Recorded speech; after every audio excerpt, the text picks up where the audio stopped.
is the easy launch of the African Decor Edit, and we are here to celebrate, we're here to enjoy. This is a party, this is a book launch, all of the above.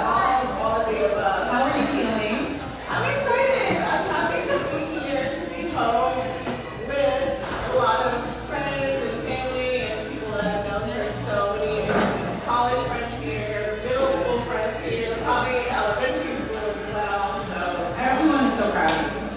And I hope you feel that, I hope that like you know the love in this room is real, authentic, and this book is just so tremendous. I have so many questions. You should lower the music. yeah, Carmen has been a little bit amazing. Where's Carmen? Carmen! Yeah, we're going to do some housekeeping, lower the music. People are having wine and chips and getting ready to read their books. Make sure you buy the book. It's holiday season. Buy one, get one for your friends. Yes. Buy plenty and plenty of books. Let's see, are you going to find Carmen? It's fine if you're not, but you look like you are on a mission. Let's find Carmen.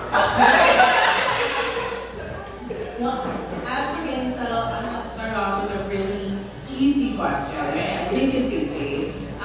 This is such a tremendous project, and it has so many levels. We'll get into the details of it. But I would love to know just the origin story, like what really inspired you to write this book in particular at this moment in time.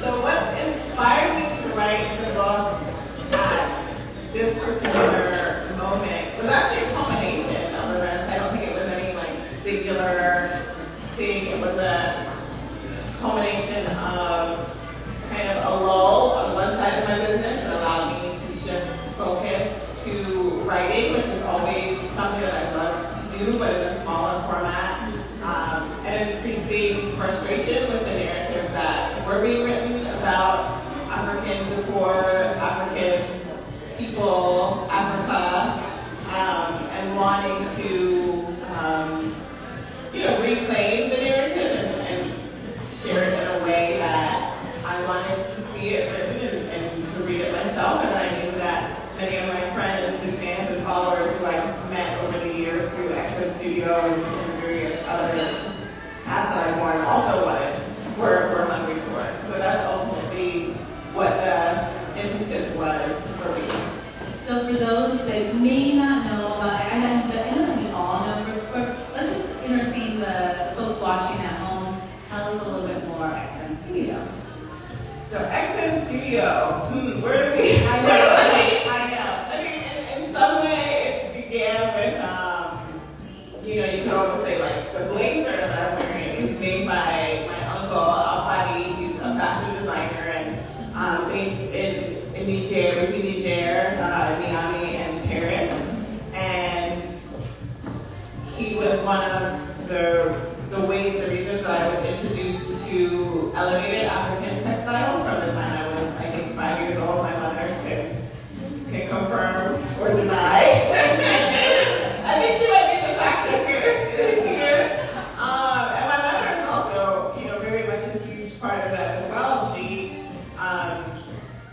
coordinated and managed an African art gallery in Georgetown, Washington, D.C. Loving her here in Georgetown during what felt like my entire childhood. I'm not sure that it was all, but a significant part of my childhood and formative experience. So I was always surrounded by African art and textiles and fashion and pride, both in that space and at home.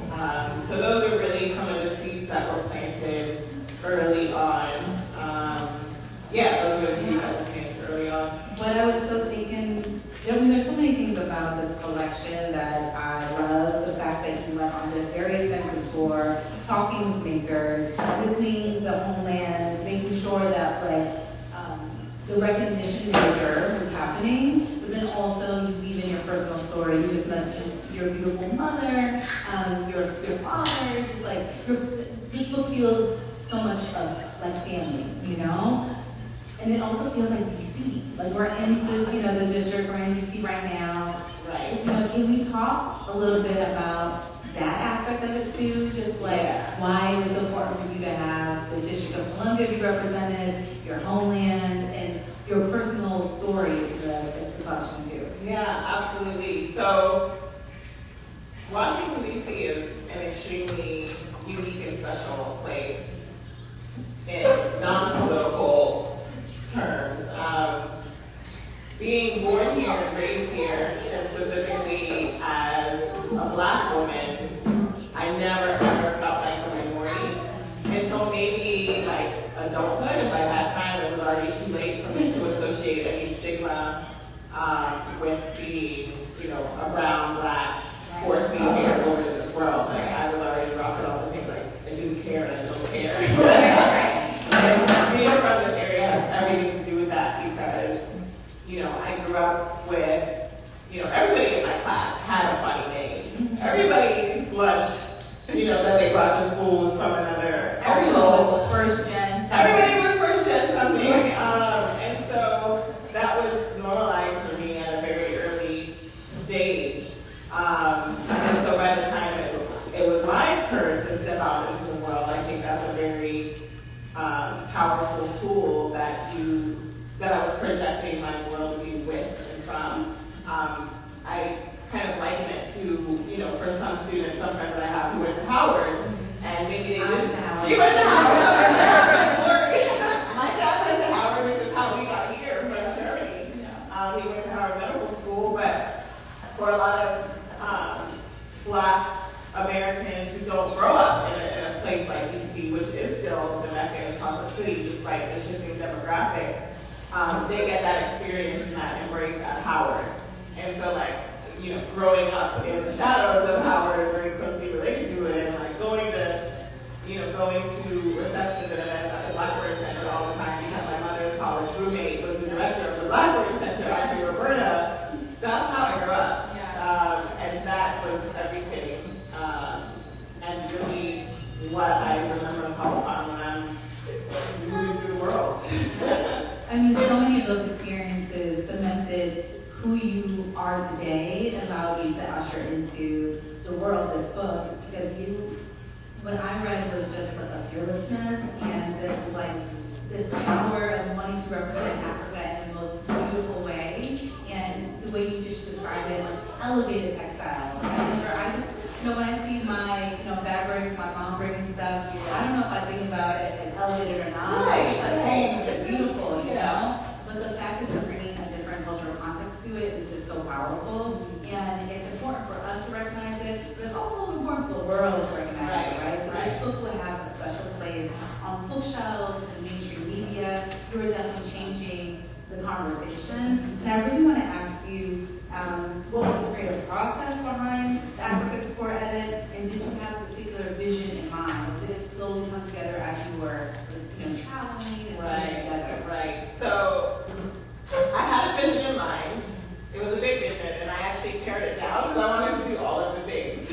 I wanted to do all of the objects, but my points of departure were my home, where I already have a pretty robust collection of my own things that I've acquired both from my own travels and from my mom's house. Every time I go, something just she'll tell you.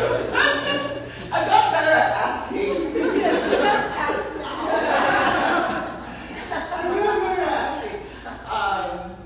So really taking a survey of what was already in my space, taking a survey of the products that were bestsellers and very popular among my customers through SM Studio, which is, a cross-section of customers from the United States and also various parts of the world. So when I was writing for the audience, I focused on where do most of my orders come from, because those are the people who I really want to either teach or enhance their knowledge or share these stories, supplement the stories, elevate the stories of the pieces in their own homes that they have already through my business and through their own travels.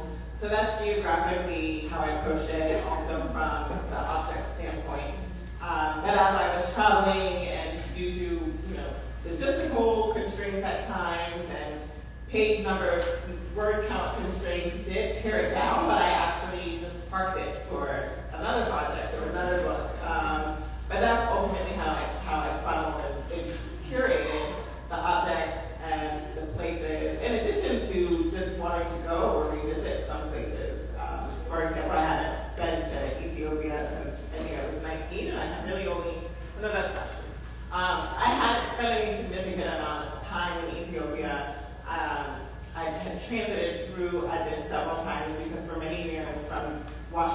to Uganda to Entebbe, which is our airport there, only Ethiopian Airlines would fly, so you always had an overnight. Yeah, and back in the day, they would like go to the hotel. They really went all out. Now you're on your own.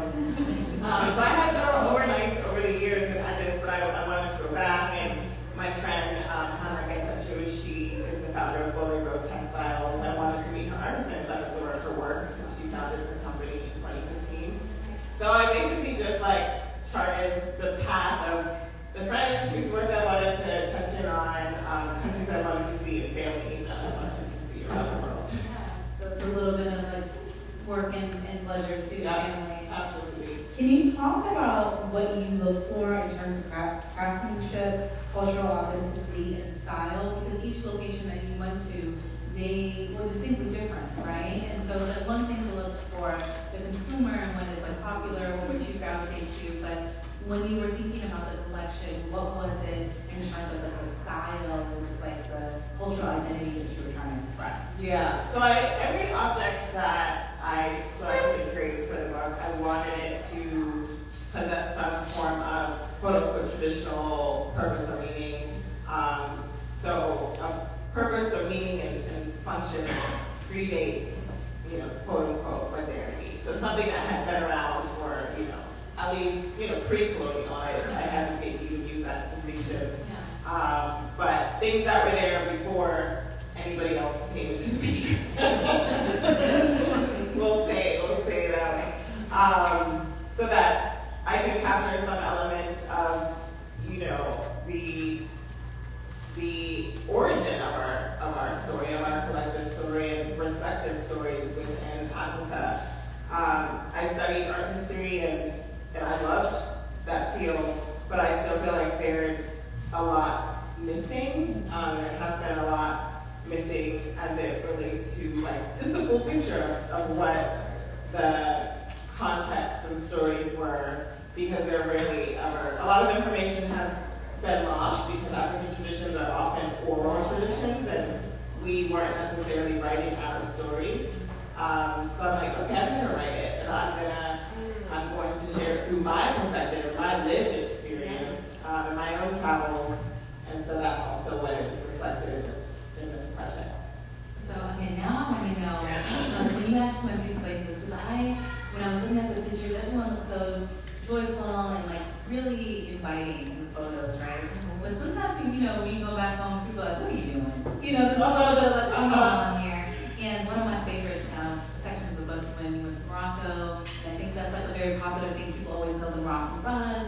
What was the reception like? Were people excited to see you? Were they very curious? Were they skeptical? What was did they understand what you were doing and the purpose of your project? So I think what is at the root of that for me was a cultural competence.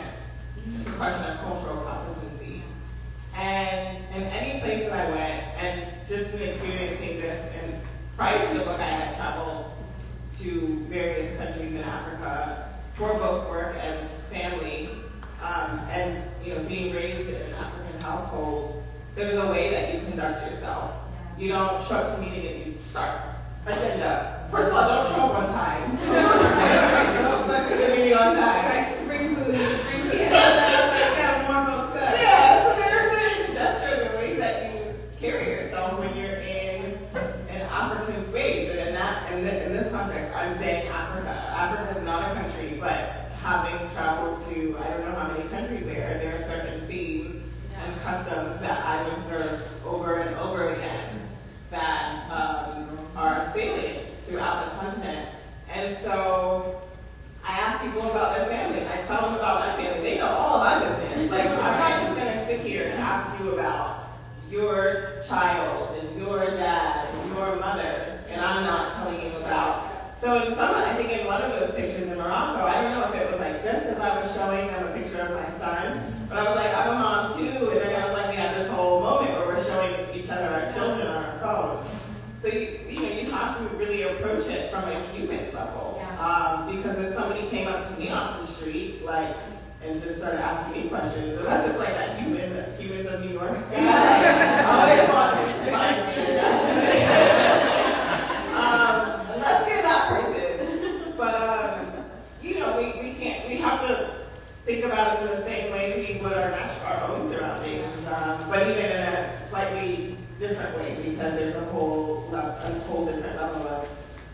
customs and demeanor that comes with living and experiencing and respecting the continent, respecting Africa and African people. Well, while you were there, were there any things that surprised you in interviews when you were talking to folks one-on-one? Did you have like similar expectations on how the conversations would go? Were there any things that surprised me? Not so much during the conversation. I mean, in some ways. So, like, I didn't know in Morocco, for example, that like the government was so hands-on and supportive of artisans. They subsidize a lot of the artisan, the artisan work. They pay for them to participate in different trade shows. So that was a pleasant surprise. Okay. Yes, so. Yes. Mom has to know mom. So also my unqualified who makes these. Which is so fly. Thank you. I'm on one. And what is this? How old? I mean, this is like. That's a vintage piece. This is vintage. Like 30 years old. Oh my gosh. That's the collection from your mother's collection. Yeah. I didn't even know she had that. And I had a skirt too, but I don't think the skirt anymore. Your mom was checking you with that. Congratulations, mom. Bring back my heritage objects today. So, wait.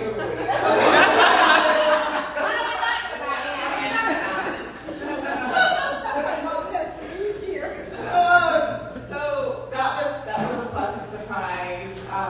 There were also just a lot of the similar themes that came up that was, among each other, but then also like, yeah, I worry about that too. And I have those same dreams and hopes and aspirations.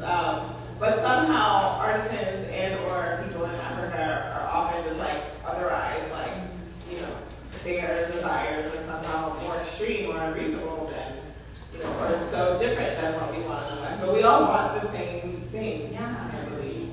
I think you have a perfect segue talking about motherhood and showing the photos to, as you're talking, show your son.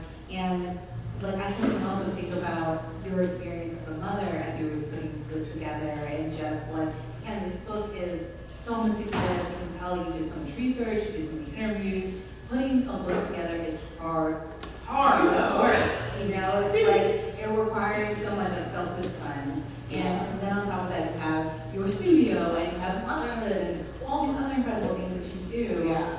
How were you able to juggle it all? And how did motherhood actually influence the way you were writing this? And particularly just like the subtitle of the book, Collection and Decorated with Heritage Objects. I love the fact that you know that these are heritage objects.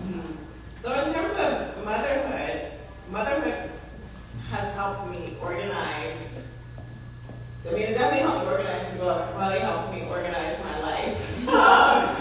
And this is also a good time for me, personally, and in my motherhood journey, to be able to write this book because my son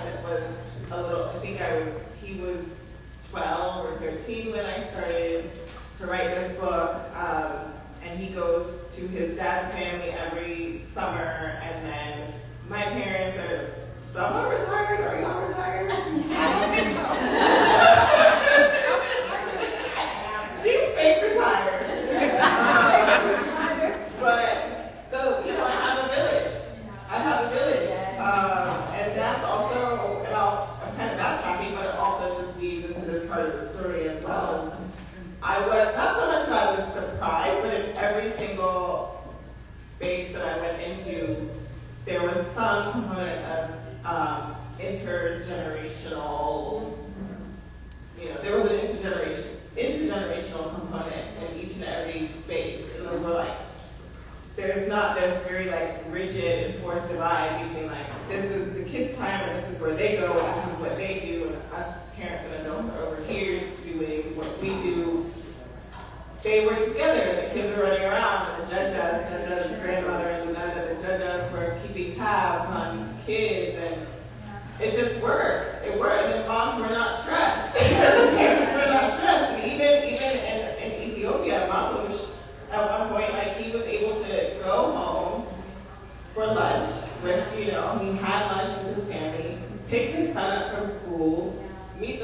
to school, hang out, walk back, and then come back to work. You know, and that's what makes it work. Like from here we say, oh, there's support and so this and that. No. You know, maybe it's like material, but that's a wealth and richness that we are scrambling and working so hard to like pay for it to have here. We still don't have it. We're still stressed.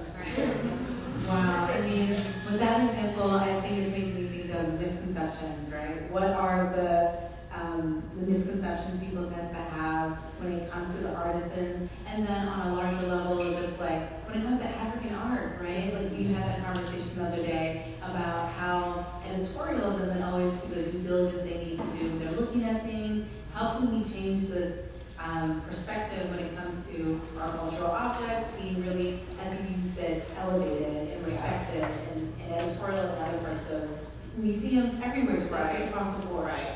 I think we create our own tables.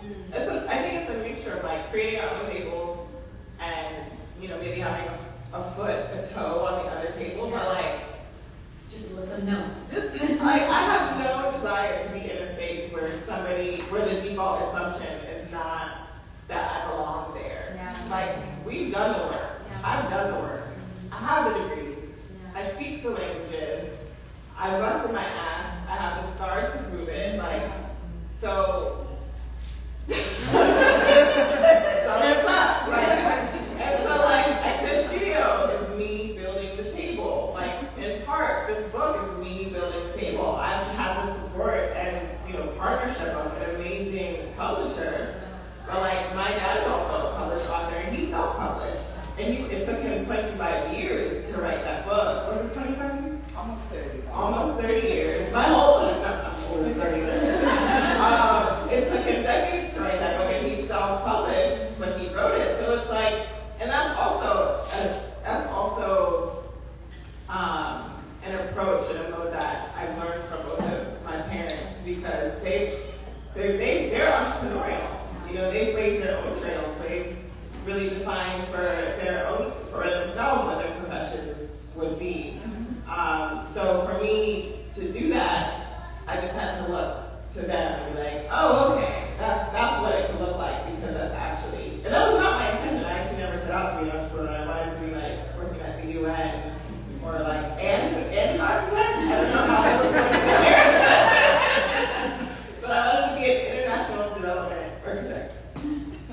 You can do it all. You are doing that. I really want to talk more about the artisans in the book and the residents and like the objects in the home, because you know I feel like this book plays twofold. It's one thing to learn about the history and really get understanding of the makers, but then if you just want to be on your Pinterest board and like decorate your house, you can also do that and feel very confident about okay, this is where I should shop, these are the places I should source. Like you do this really great balance of the home decor lover and also like the history and the heritage, right? Can you talk about the art of the residents that you interviewed and like just being in their home? Like where were some of the objects that stood out that you really loved? Definitely. So it's funny you mentioned Pinterest, because that's actually how I found the home that's on the front cover. I love the cover. You have to tell us about this. It's so beautiful. Yeah. So and I saved that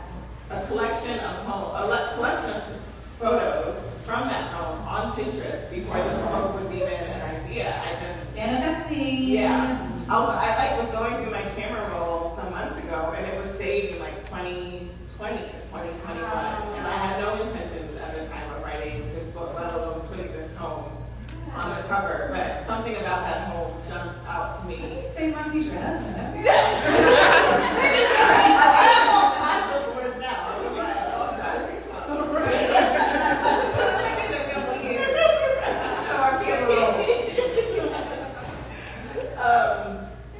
So, you know, it was a combination of finding and sourcing beautiful homes from Pinterest and apartment therapy, where I had been a freelance contributor for 4 years, and then some homes of friends, like in real life friends, some homes of like Instagram cousins, like Talea in North Carolina. We've just been following each other for several years on Instagram.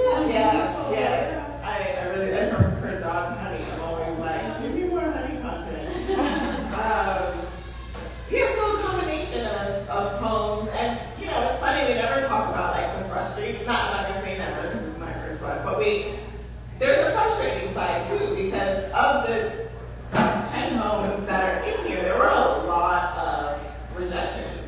Or people who like ghosted mid-conversation, mid-project, and that, I feel like, all of that was still a lesson in of itself, and I love where I ended up, so I'm not questioning, I'm not looking back and being like, man, I really wish that worked out. I love exactly where I landed, and you have to go through those experiences, but there were definitely some challenges along the way. And one of my assumptions actually at the beginning was that like coordinating with the artisans would be the hardest part. Like, it was the residents. It was the residents.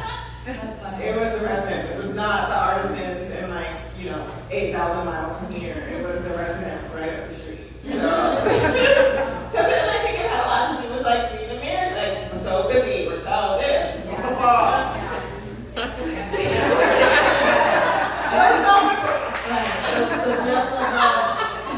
Equals capitalism.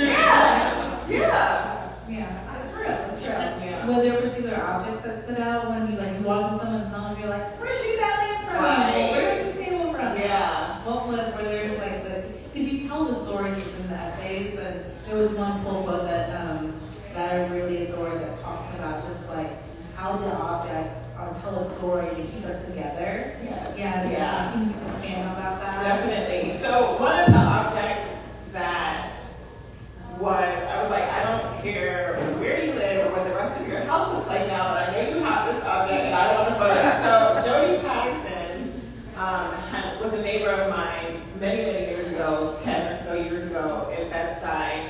And she's a chronicler, right? And she says in the book, she's moved like 18 times in 20 years. Which is insane. And she's a native New Yorker, right? New Yorkers are always just, moving, which is something that they do. But actually, no, I didn't move that outside of it. But I knew from her home when we were neighbors that she had this beautiful Ethiopian Coptic chair. Oh. And I also knew that whatever she was doing, it was going to be beautiful. So I knew she wasn't in that home anymore.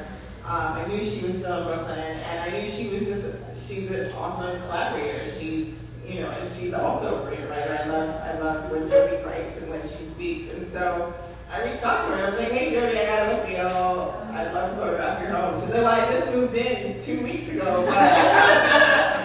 but she got it together. We had an amazing, fun photo shoot at her home, which is not too far from where we both used to live. But her Ethiopian chair, Nina, who's on the cover of the book, she has a similar chair in her kitchen. I unfortunately didn't get to interview an artist in making that specific chair, which is now very, very hard to find in Ethiopia, actually. Why is that?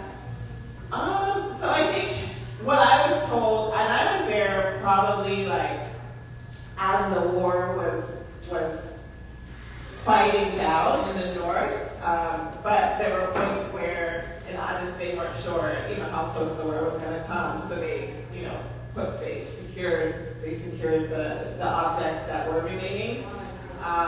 So that was part of it, and then I'm not actually fully sure if they're like still in production, but I mean all of them that I've seen and I'm familiar with are more, they're vintage.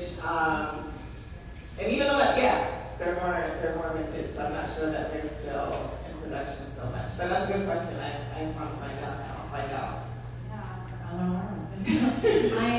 I really want to talk more again of the structure. So you have the way it's divided. It's furniture, it's basket and accessories, it's textiles, walls, and floors, and then the decor of the home.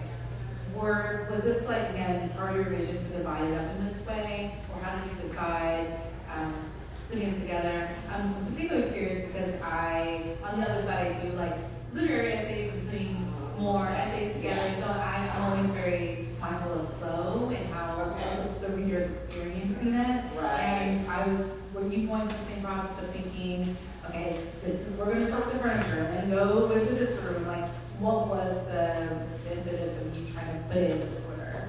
I like that you think of it that way, but no, that's not how I like it like kind of walking through the house. Yeah, I think you could go through a house. I'll say that.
picture in the book from my cousin's wedding at our home in just outside of Kampala.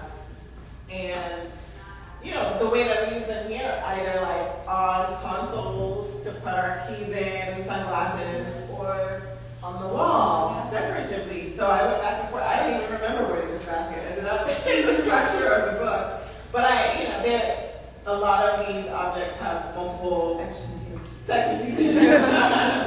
But a lot of the objects have multiple or different purposes than their intended purpose. So I did approach them from the contemporary Western utilization rather than the traditional one, because and this question actually came up with my editor, because if we were to open the book, we wouldn't necessarily open and look for a section for something to put on our head. Right.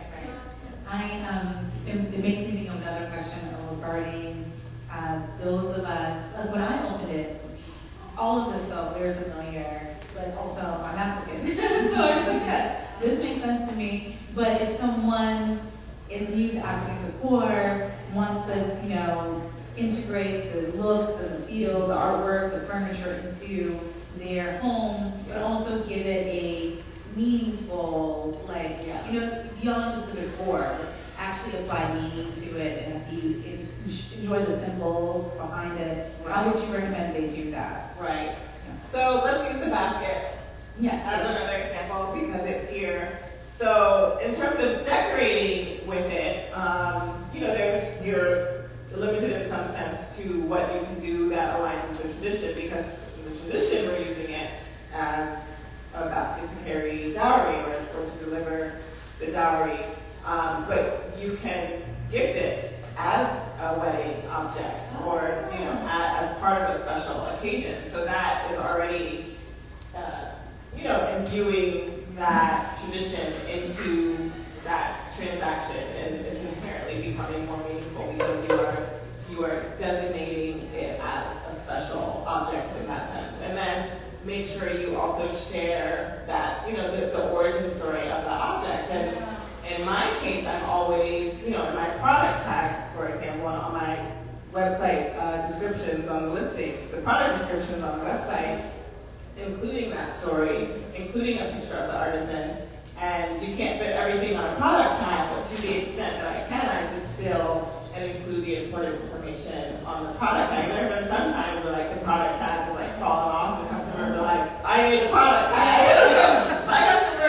my customers and clients know that this, and they care, they do care. They want to include that. And they want to learn. So that's also in part where this came out. This derived from, because I can share more of those stories and build out. It's really all inspiring because it also makes me think of inspiring curators or, future folks who want to collect things in the same way, furniture makers. What advice would you have to them if they're looking to highlight African heritage in their work, or again expand the history of it? So so it's not lost and people. Right. If they don't have a tag, they have another place where they can actually access information. Right, exactly. So in part, collaborate and reference in a meaningful way African artisans who are doing the work, and always cite that collaboration, always cite that partnership and that experience, and be specific. To say African inspired, it's which part or which specific thing? There's a nebulous African aesthetic, which I don't so much subscribe to, because I am familiar with the pockets and the particularities and the nuances of the different artistic attributes from throughout the continent. But when collaborating, when creating, when drawing inspiration from, give the credit and collaborate as closely as possible. Otherwise, there was a large retail chain that shall remain nameless, but they did this whole, African artisan collaboration, and I think the key designers were Spanish and Italian, which is there's just a missed opportunity, I think. Yeah. To put it I was expecting to say that. Yeah. It's a missed opportunity. So with that in mind, can you talk about, these, as you put it, missed opportunities, or let's be just frank, cultural appropriation, right? Like when people use African art, don't give credit, don't do the citations, how can we fight against that and make sure that our work, our cultural heritage is not erased? Yeah. I think there are a few different ways that we can do that, both as writers, as consumers, exactly. Writers, consumers, and in particular to you and I, for example, like we have a foot in both worlds. We are African, we are American, and we have birthrights in those respective places. And as an American, we can leverage the resources at our disposal, a resource being, some of our finances here, some of our legal frameworks here, and advocate on behalf of artisans in Africa. Many of, I touched on this in the book throughout, but there's, rampant counterfeiting of a lot of the work at this point.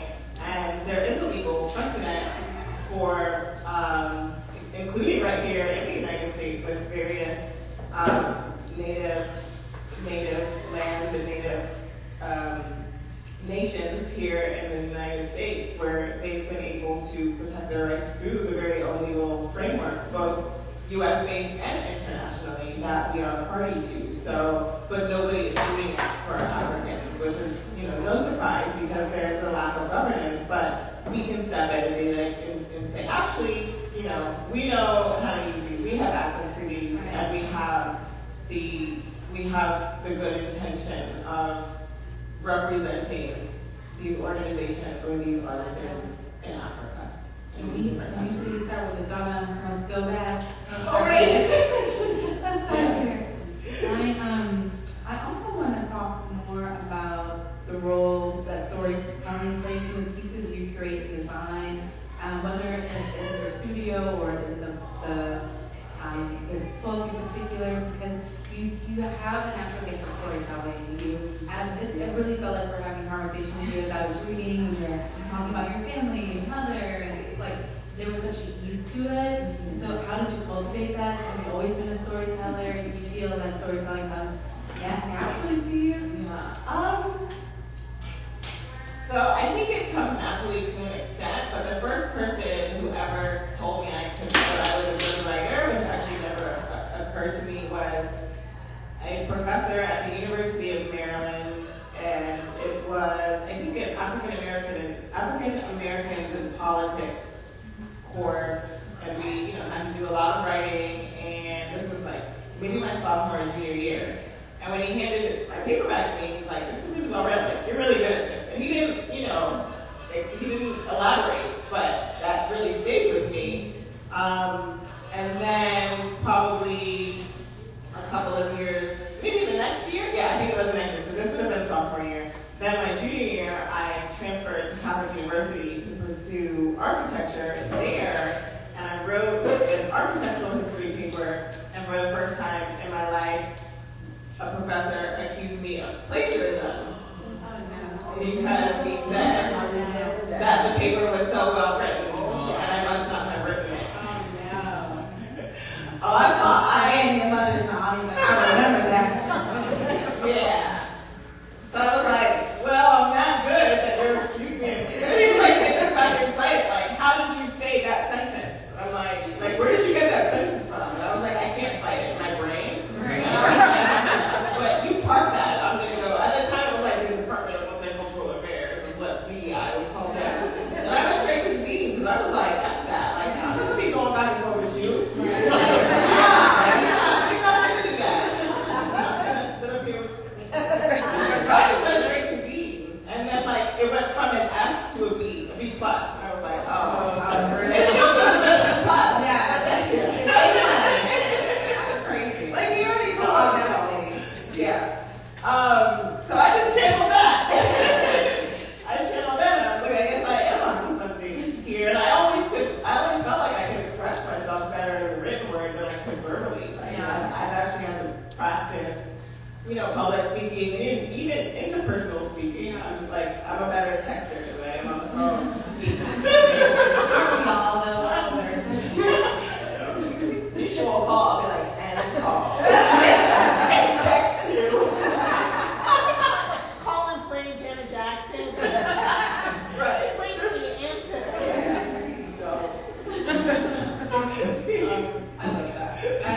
mean, I'm that teacher, and also, it's very apparent that like your love of writing and your, just the way the book is structured is just like, it's very intentional and mindful. I also just want to talk about, you know, what you hope readers and customers take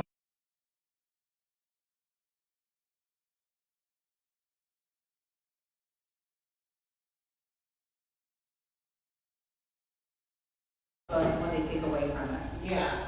My ultimate goal and hope is that we, as the consumers, really begin to understand again the influence and the power that we have to call upon in the economic dynamics, cultural dynamics of this capitalist system. We can apply the pressure and make an impact with how we spend our money so that the objects that we buy and that we work very hard to make money to buy are in the right relationship with the people who make them. I think that the further that we are removed from the source, and even now, like, and I'm just as guilty of it, like, same day Amazon, and before at least you have to like go to the store, interact with the person, and buy the thing, check out at the cash register. Now we don't even have that so much, and at least like we are old enough to remember that. I don't know that our kids a little analog, a little right. We're a little analog, a little digital.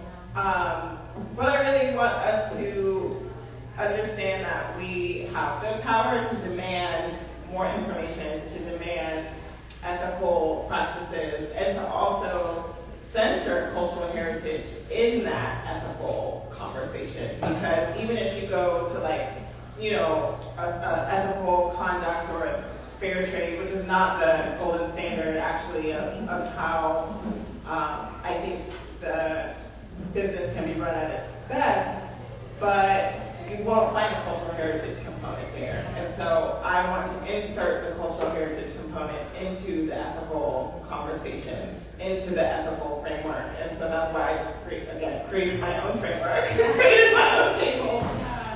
Because I did think for a second, like, okay, I'll collaborate with organizations who are already doing this. And then I was like, actually, I'm going to do it. Do you have a name for your framework? What would you call this framework? So as of now, it's called the Ethical Sourcing Framework. I'm also building out a framework that targets, media and editors specifically. Can you give us an example? Yes. So we can talk in general terms, but just like if someone wanted to follow this framework and also do the work of holding editorial accountable, how would one do that? So I'm trying to figure out the nice way to say these things. Don't be honest. For me, I'm like, this is common sense. Yeah. I shouldn't. Common sense is not common. It's not common. Yeah. Exactly. Our parents will tell us that. Yeah. Common sense is not so common.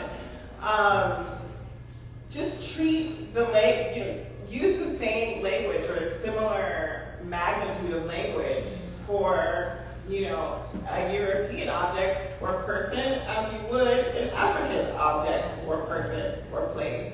Like, let's just start there. If we're talking about, again, this basket, you could open up a magazine today and this will say African basket.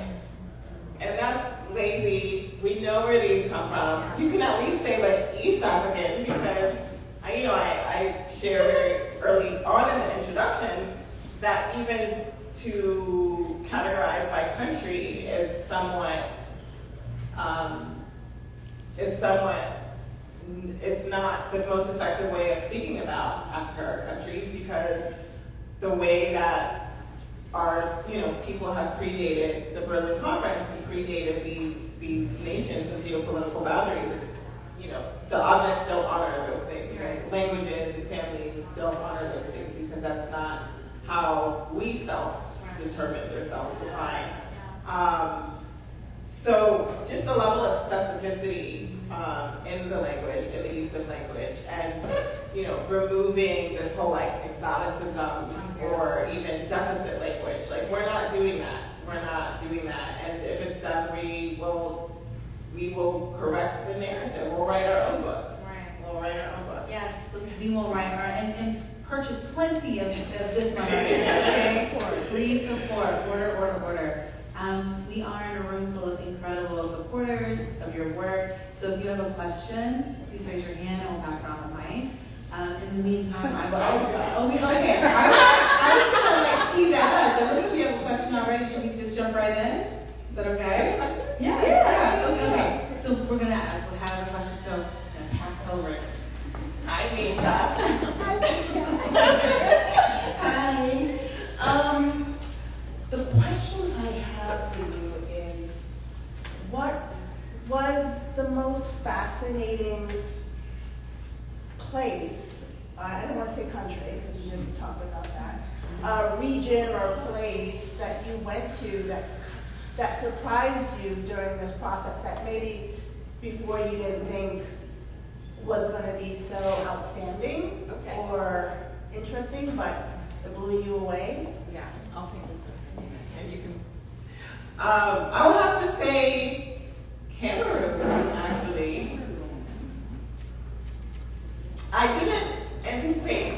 I didn't know that I would have to go there. And at the time when I found it, because I had sent the research to somebody to conduct, and it was literally like the brother of a friend. So I didn't know this person. But Cameroon just seemed like I didn't know anybody there. It seemed so far away. I didn't, my French was not good at the time, and it just seemed insurmountable. So I was like, I'll work with somebody to conduct the research and the photographs. And so they sent me back the first run, and I was like, this is not good. Like, I'm gonna have to go do it myself. So I went begrudgingly. I was just like, now I gotta leave home for 2 weeks, and it was around this time of year, 2 years ago. And I didn't want to leave, and I hadn't been expecting to have to do that. And so I already was like it felt like a chore. But then I got there, and and the craziest thing, like the most incredible things started happening. So, and I'll just give a few examples. I was going back and forth with my Airbnb owner, who was based in France, but she had a really beautiful compound, and she hired, there was help on the compound, and they were all really kind and patient with me, and she had posted a status on a picture on WhatsApp, and I looked at the picture, and she was standing with my uncle, Al-Fadi, who makes it. Yes! And I texted her right away. I was like, I think her name was Miriam. I was like, Miriam, you know Al-Fadi? That's my uncle. I was like, and if you know him, you have to know my mom, Jacqueline. And she was like, of course I know your mom. Yes. And you were with Al-Fadi at that time. He was here in Washington. And I was like, wow. Is your uncle like Beyonce? So that happened, and then another interior design client of mine was like, oh, one of my line sisters is in Cameroon. I think she's in the region that you're going to. And she sent me a screenshot of her Facebook profile, and her last name is my mother's maiden last name. Yes. Hardaway. And they're only, Hardaway, it's not like Smith, which is my maternal grandmother's last name, but Hardaways are family. Hardaways are kin in the United States of America. And so I was like, that's crazy, that's my cousin. Yes, like the basketball player, yes. And so she connected us, and then we hung out, and we had dinner, and I met Florette, who is here. And at the time, she had just moved to Cameroon, right? Yep.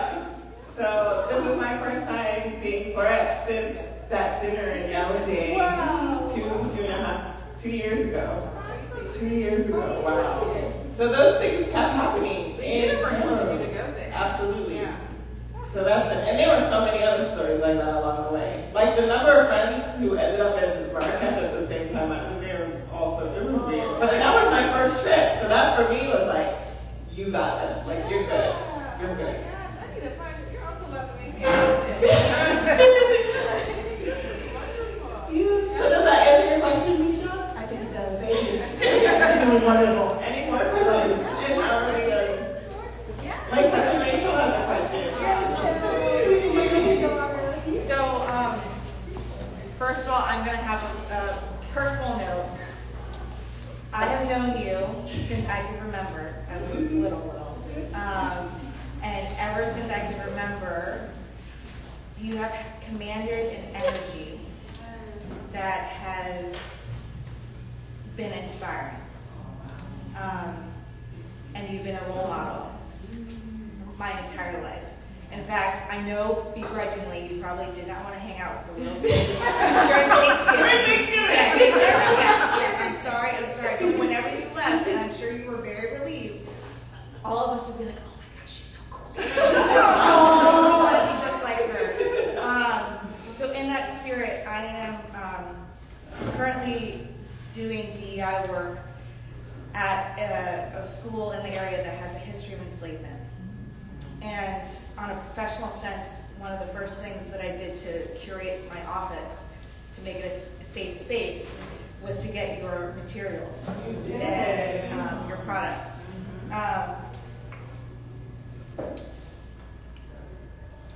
And every time a black student sits on your bench and looks at the mud cloth pillows and has such a great sense of ease, it is powerful. So my question, which comes from a place of deep gratitude, is what would you say to young people, specifically young women, who are trying to navigate this super complex world while also trying to maintain their voice and their culture?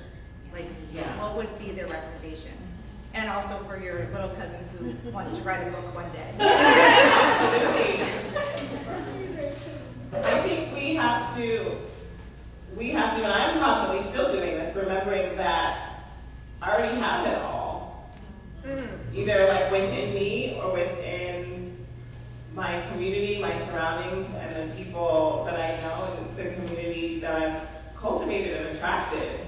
And I think if you're living your life right, and you're moving right with an open and clear heart, you have those people in your circle, and that might not be your immediate family. I've been blessed. I have a really great relationship with my immediate family. I know that's not the case for everybody, but you can also look outside and create your community and be intentional about that. And then part of that, you have to show up in a vulnerable way. Like, I almost don't know how to not be vulnerable, and I don't regret it. Like, and I think you all receive that, and you all have figured that out about me in one way or another, whether even if we're just, meeting for the first time from Instagram. Like, I am who I am. I don't know how to be any other way. I don't know how to do it. Maybe sometimes it would be useful, but like my bandwidth and my level of like attention just can't be another person. I don't know how to do that. But for them to really look inward and not in any way, shape, or form ever believe the hype or anything that's telling them contrary to who they know themselves to be. And if, this world is constantly telling black and brown girls that we're not pretty and we're not enough, and I'm like, where did that come from? Like, that's also really confusing, because my world has also looked so different at every single point and every single place in this world that I've navigated, and I need more of us. And I'm like, damn, I'm flying here too.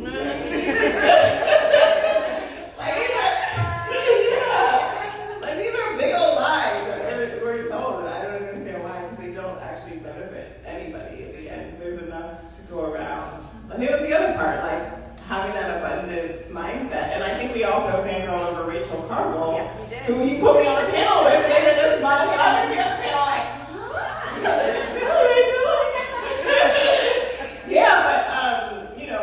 really moving in this world, in this space, and practicing the mantra of an abundance mindset, not a deficit mindset, but like, there is enough to go around. We are enough already, and like doubling down on that in like almost an obsessive, delusional way. I'm delusional.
them to come up with this book, or you just? Not in the written sense, actually. Every now and again, I would like kind of stop. Initially, I thought I would write the book as I went along, but then I realized I wanted to take a step back, and I really couldn't write it until I had the full picture, because as the themes started emerging, I was like, wait a minute, there's something else happening here.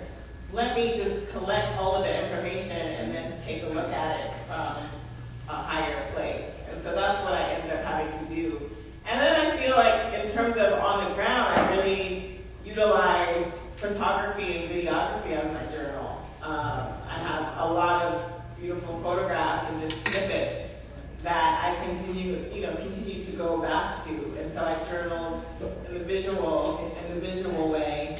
Yeah.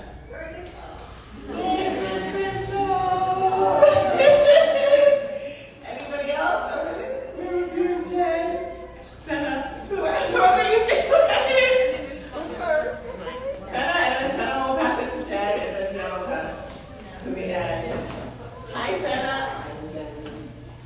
Do you have any little pieces in your home that you feel like quintessentially connect you to your heritage? Like if you had to give up everything else, there's this one or these two pieces that will stay with you forever. What are they?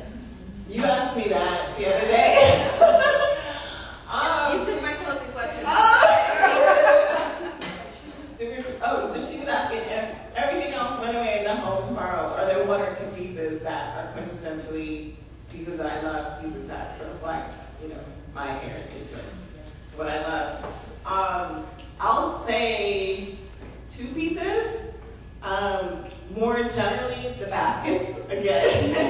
Those I think were the first object or piece that I recall in childhood coming from Uganda and being in our home.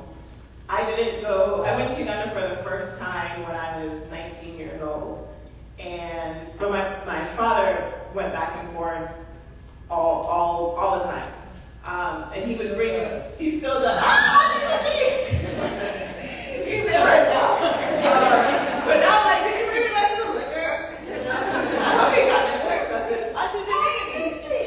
It's like a member.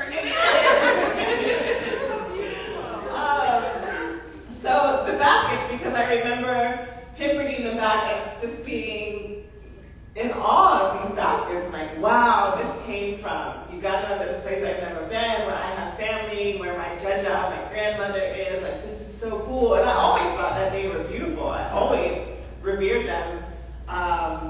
And always, I always had an appreciation for our baskets. And then the second object would be some of my mother's mud cloth and corrigo textiles, which I've also acquired over the years. But I remember those being very prominently displayed throughout my childhood home in different ways. So I would say those two objects. Yeah, thanks for the question. Jen, and then on the end there, and then how are we on time? Then I think she'll likely be our last question. Yeah. Okay. Hi. Hi. I guess I met your more UN self when we met. Right. And also your mom's self. Yeah. So putting that hat on for a minute, the lessons that you learned that you were just describing, Gloria, so well, about brokering between worlds and honoring provenance and speaking in terms that fit where something came from and who made it there. The development world and the philanthropy world and the World Bank world is so full of exploitation, extraction, economic, inequity that just gets reinforced by the practices of the so-called helpers. Yeah. Are there any lessons in the book or in the framework you were describing that you are already thinking about how they translate back into that sort of, I guess, less visual world? Yes, absolutely. So one of my takeaways from our work together at the Open Society Foundations, where we had billions at our disposal, quite frankly, was that it actually doesn't take billions to make any kind of difference, because I've seen my own family members making a difference with far less, making a big difference with far less. And we also didn't call it philanthropy. It's just what you do. If you have a little something, you send it back. If you have a lot of something, you send it back. Remittances, that's another fancy term, but these are all terms that were imposed on a practice that has been in existence since we started moving as people. Right, like the country boundaries. Yeah, exactly, like the boundaries, like those came later. So that was my biggest takeaway from that experience, and also relationship building. Like we would have all kinds of board meetings and metrics and analysis to gauge the performance and success of a project. And once I had identified the organization that I wanted to partner with in Uganda, they are literally across the valley from our home, and I could either walk over and talk to the executive director because I had a relationship with him and ask him, what's up? What do you need? What projects are you working on? And if I wasn't around, I could send one of my cousins. But I was able to establish a rapport because I was working on a smaller scale, and there is a different relationship that you can have when you have a vested interest and your well-being, or you realize your well-being is caught up in is tied into and part of the well-being of your neighbor. It's not an us and a them, like we're actually all us. We are all them. We can clap for that.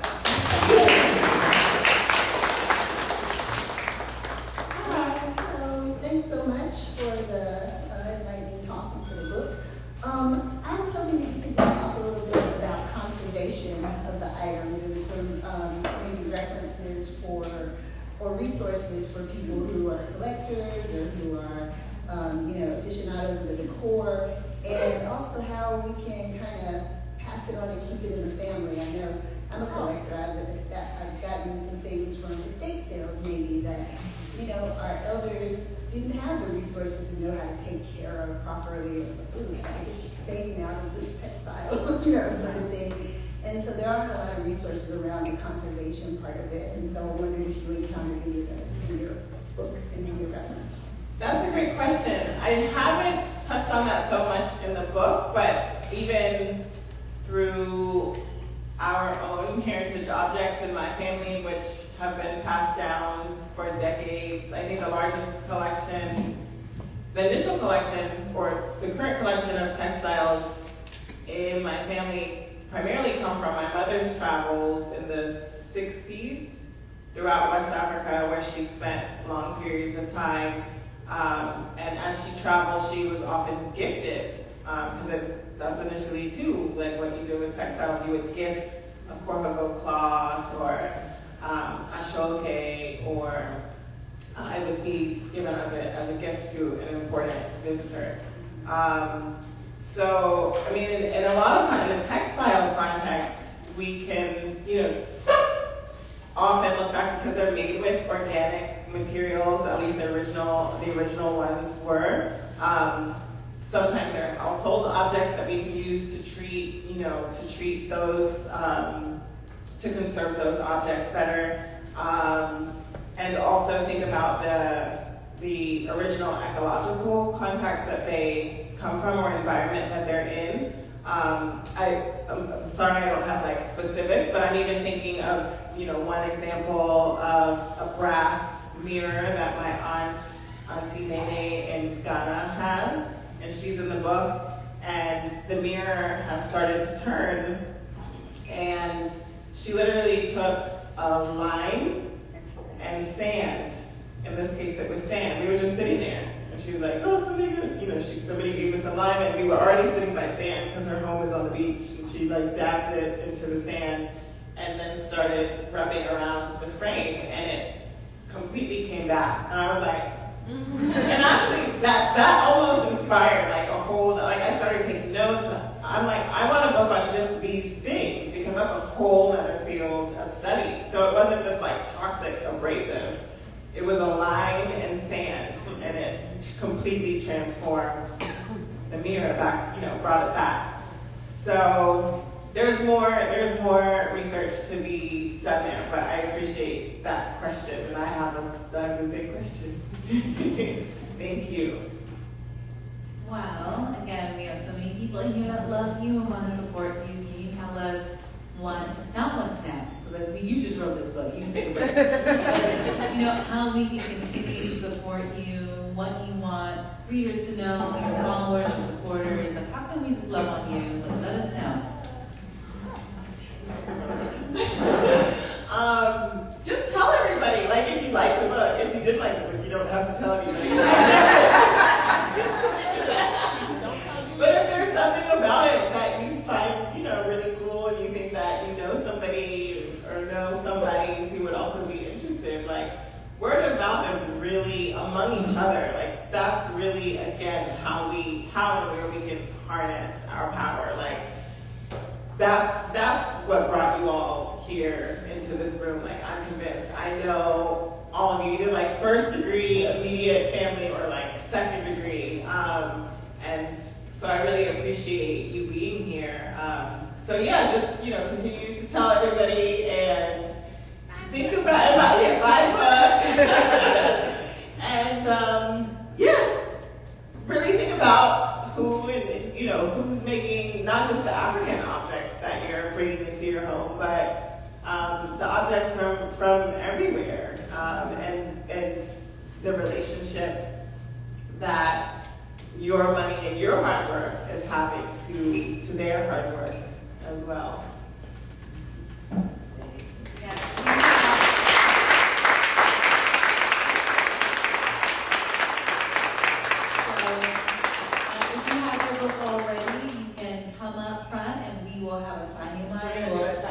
Actually, back there, sorry. We're going to have the books signed, and Loyalty's here.